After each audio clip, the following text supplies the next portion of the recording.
त्यांना भूक लागली असेल, ताट वाढून ठेवते.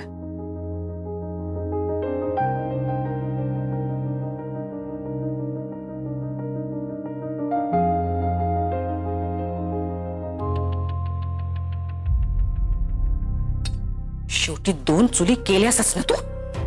यालाच घर तोडणं म्हणतात ग. नाही नाही, तुम्ही गैरसमज करून घेऊ नका. समीरने हे सगळं फक्त माझ्या त्यांची भर करण्यासाठी केलं. आणि तू काय सांगतेस ग? तू जे काय सांगतेस ना ते मला पटणारही नाही आणि मी घराच्या 2 चुली होऊ देणार नाही.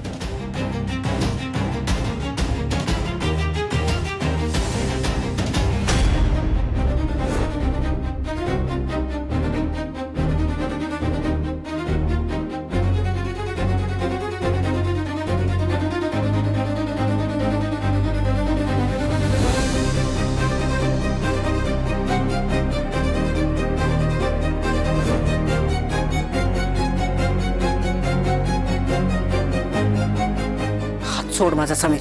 आई प्लीज, पुन्हा अन्नाचा अपमान करू नकोस. तू त्या दिवशी चहा फेकून दिला होतास.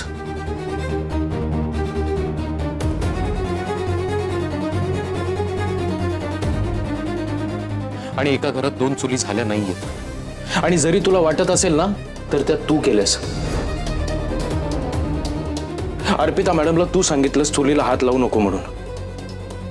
अरे म्हणजे सगळा दोष माझा आहे तर हा? हे सगळं माझ्यामुळे. नको ना वाद घालूस. मी वाद. गोष्टी अजूनही आपल्या हातामध्ये आहेत.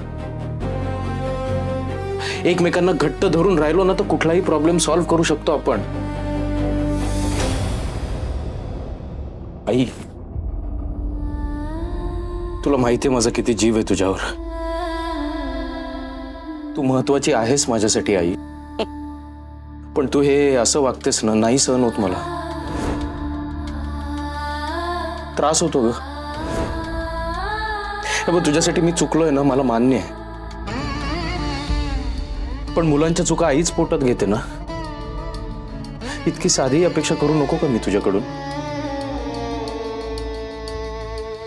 बघ, आजपर्यंत जे झालं ते झालं. हे सगळं आपण विसरून जाऊ आणि नव्यानं सुरुवात करूया.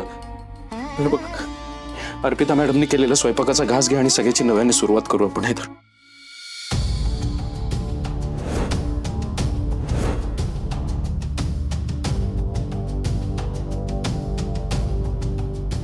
माझा जीव गेला ना तरी पण मी हिच्या हातचं खाणार नाही. कधीच.